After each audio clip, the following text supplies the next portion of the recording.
Hai semuanya, balik lagi nih di sesi bedah materi. Khusus buat kalian teman-teman SMA kelas 10 yang mungkin lagi agak pusing sama sosiologi, tenang aja. Hari ini kita bakal bongkar tuntas materi yang sebenarnya super seru. Saya tahu banget sosiologi kadang kerasa penuh dengan istilah yang jelimet kan? Tapi di sini, saya bakal bantu ngerangkum semuanya jadi jauh lebih gampang dan pastinya jelas banget buat dimengerti. Kita bakal sama-sama belajar ngebaca kehidupan sehari-hari kalian layaknya seorang sosiolog beneran. Di sesi kali ini, agenda kita ada 5. Mulai dari apa itu tindakan sosial, lalu 4 tipe tindakan sosial, lanjut ke membangun interaksi sosial, terus faktor pendorong interaksi, dan terakhir kolaborasi atau pertentangan. Tapi sebelum kita nyemplung lebih dalam, aku mau nanya satu hal yang simple banget deh ke kalian. Pernah nggak sih kalian mikir, kenapa ya kamu ngelakuin hal yang kamu lakuin hari ini?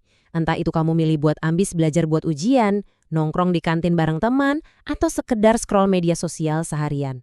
Percaya atau enggak, jawaban dari pertanyaan iseng ini tuh sebenarnya gerbang utama kalian buat memahami seluruh konsep dasar di sosiologi loh. Oke, kita langsung masuk aja ke bagian pertama, apa itu tindakan sosial?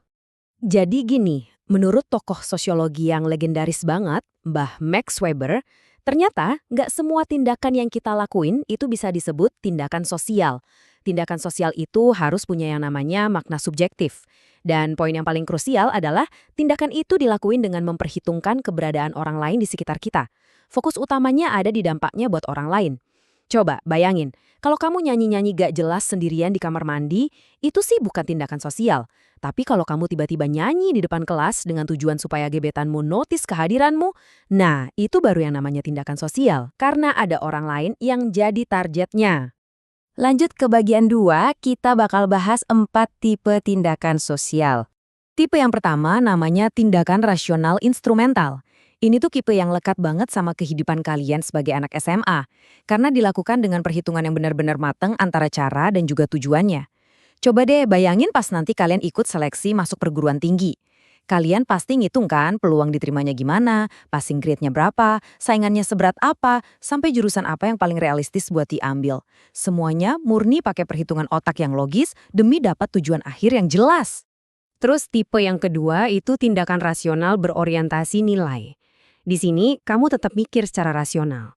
Tapi bedanya, kamu udah gak terlalu pusingin tujuan akhir atau untung rugi buat diri sendiri.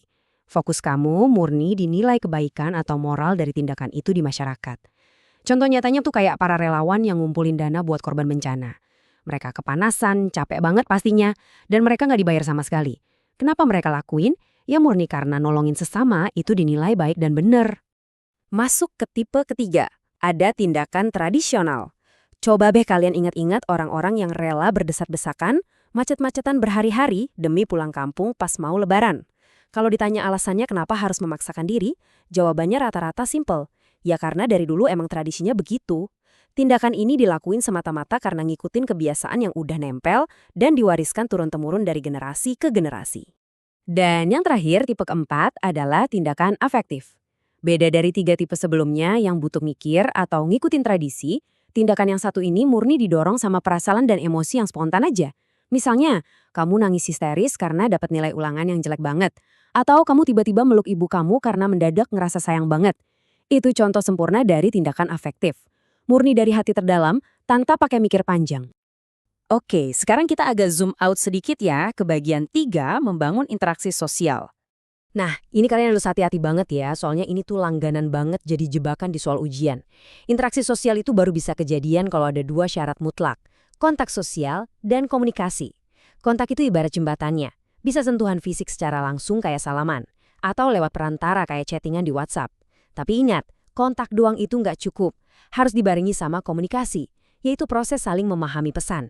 Bayangin kalau kamu senyum ke orang lain maksudnya mau ramah, tapi orang itu mikirnya kamu lagi ngeledek dia. Wah, itu namanya komunikasi yang gagal dan malah jadi salah paham. Pas 2 hal ini berjalan lancar, disitulah interaksi beneran kebentuk. Terus apa sih yang bikin kita tergerak buat berinteraksi? Kita bahas di bagian 4, faktor pendorong interaksi. Ternyata ada 6 mesin penggerak psikologis yang bikin kita berinteraksi tiap harinya. Catat baik-baik 6 kata kunci ini ya. Imitasi, identifikasi, sugesti, simpati, empati, dan motivasi.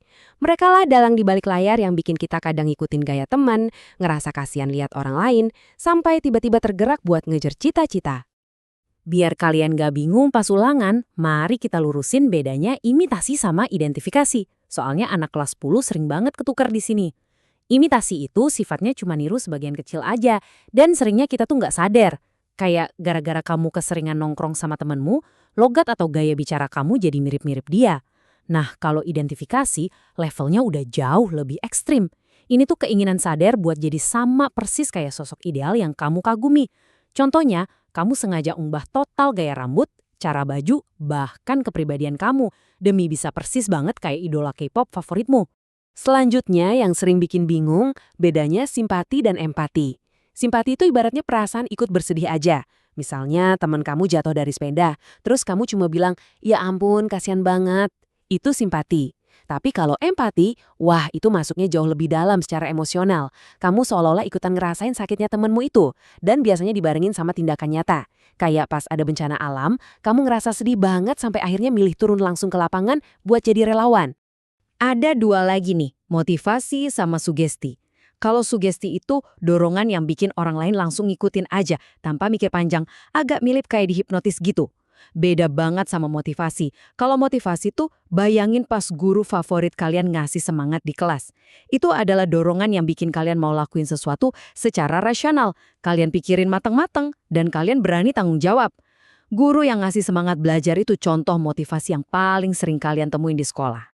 Nah, sekarang kita zoom out paling maksimal ke bagian 5. Hasil dari interaksi itu kolaborasi atau pertentangan sih? Saat semua interaksi dan dorongan psikologis yang udah kita bahas tadi kejadian di masyarakat luas biasanya bakal pecah jadi dua arah.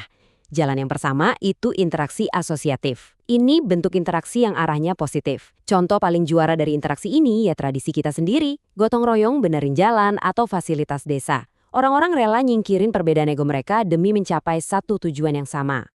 Di dalam interaksi asosiatif ini ada 4 bentuk utama yang fungsinya nyatuin masyarakat. Ada kerjasama, kayak gotong royong barusan. Terus akomodasi, ini tuh proses ngeredain konflik, entah lewat kompromi atau minta tolong pihak ketiga buat mediasi. Ada juga akulturasi, pas dua budaya nyampur tapi ciri khas aslinya masih kelihatan jelas. Contohnya musik keroncong. Terakhir asimilasi. Ini pas budaya-budaya udah melebur total sampai nyiptain kebudayaan baru yang beda banget dari asalnya. Tapi ingat, sebagai sosiolog, kita tuh harus selalu objektif ngelihat kenyataan. Realitas di masyarakat nggak selamanya isinya damai dan peluk-pelukan. Makanya ada jalan yang kedua, yaitu interaksi disosiatif. Ini jenis interaksi yang ujungnya malah bikin tensi naik dan berpotensi perpecahan. Mulai dari kompetisi rebutan ranking 1 di kelas, main belakang lewat sebar-sebar gosip yang istilah sosiologinya itu kontravensi, sampai akhirnya berujung ke konflik atau berantem terbuka. Mau gimana juga, ini adalah kenyataan alami dari masyarakat yang isinya orang-orang dengan kepentingan yang beda-beda. Jadi, biar nanti kalian aman pas ngerjain soal ujian, tolong banget save peta konsep di tabel ini kuat-kuat di kepala kalian ya. Pisahin dengan tegas. Asosiatif itu sisi kolaborasi yang merangkul. Isinya ada kerjasama, akomodasi, akulturasi, dan asimilasi. Sebaliknya, disosiatif itu sisi pertentangan yang memisahkan. Isinya kompetisi, kontravensi, dan konflik. Kalau kalian udah paham peta ini, kalian bakal jauh lebih gampang ngerti gimana masyarakat ngebangun keseimbangannya. Nah, sebagai penutup sesi bedah materi kali ini, aku pengen ngasih tantangan ringan buat kalian semua. Coba deh mulai sekarang, lihat kehidupan sekolah kalian pakai kacamata seorang sosiolog. Renungin sebentar aja. Hari ini, interaksi kalian sama teman-teman tuh banyak kan yang mana sih? Lebih banyak yang asosiatif alias ngebangun kerjasama yang adem ayem, atau malah lebih banyak yang disosiatif, yang isinya penuh kompetisi, gosip, dan drama. Apapun hasilnya, sekarang kalian udah punya senjatanya buat mahamin itu semua. Terus semangat belajarnya, mantepin persiapan ujiannya, dan sampai jumpa di sesi bedah materi sosiologi kita selanjutnya.